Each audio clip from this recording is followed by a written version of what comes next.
Hi guys, happy Friday. It's Miss Nguyen again.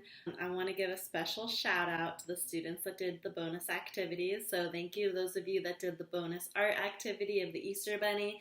Thank you to those of you that did the bonus writing activity. If you haven't done those yet, you still have time to do them. I would love to see your pictures. I've been having some parents send me pictures of their kids finished work, and I love it so much. And special reminder that we have our Zoom meeting today at 2:30, so I will be sending your parents the link to join that. And remember, Zoom is when you get to video chat with as many people as you want, so it's going to be all the kids from our class that are signed up at 2:30 and are able to make it. I want to go over the rules again real quick. So make sure there's not too much going on in the background. Make sure your family knows that you're going to be video chatting.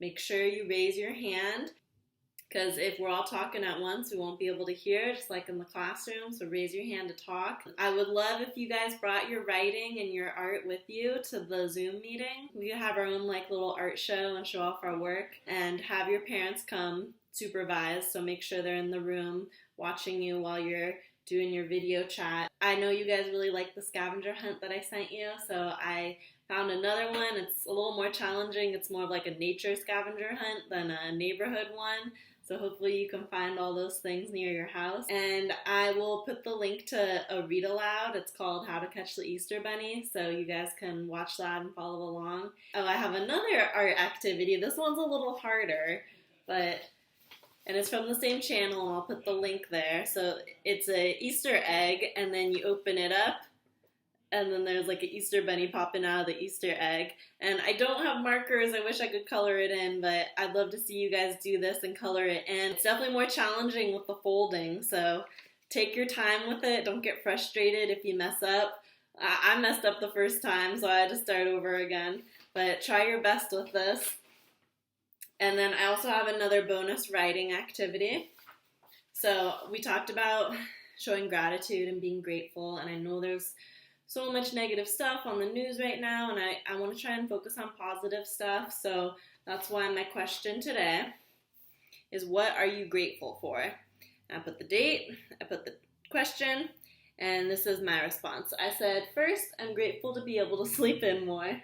Next, I'm grateful to have more time to cook. And last, I'm grateful to have more time to exercise. So try and think of at least 3 things that you're really grateful to have in your life right now. It's spring break. Doesn't really feel like it, but it is officially spring break. And like I said in my last video, if your parents want you to keep working on the packets and the sight words, that's up to them. But my main thing is, I say this every break, read and be nice to your parents. And especially right now, because a lot of your parents are working and they're teaching you guys and they're watching you guys, because I know the after school program's closed too. So be extra nice to your parents because they're working extra hard right now. And I have ideas for spring break. So I know a lot of places are closed, but there's still lots of fun stuff that you can do at home. And I'll put a link in the description of websites I found that have lists of things that you can do. But these are my top 5. Number 1, make a fort. I did this when I got really bored last weekend. I made a fort in the living room. It was very fun. And a lot of you guys have given me blankets as presents, so thank you, because that helped make my fort.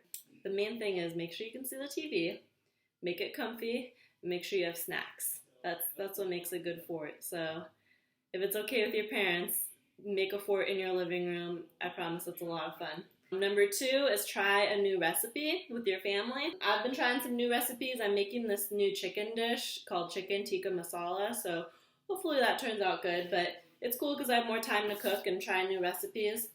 Oh, number 3 is make your own Play-Dough. It's actually a pretty easy recipe, and I'll give you guys the link to that.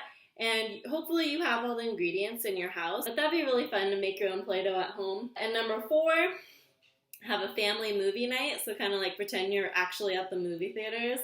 Play one of your favorite movies, maybe make some popcorn and have some treats. I thought that'd be fun. And number 5 is, since we don't have school garden, I thought maybe you could do home garden, which is what I've been doing. And it's a great way to spend your free time because it's a lot of work. We spent last weekend just filling up our whole trash can with like weeds from the garden. And if you don't have a garden, you could clean and organize your room and your house. Get to those projects that you've like always been meaning to get to. If there's toys that you don't play with, maybe make like a donation bag. If there's clothes you haven't worn in a long time, make a donation bag. So that's great stuff to get to this time of year. I hope you guys enjoy your spring break, and I will see you soon. Thank you for watching. Bye.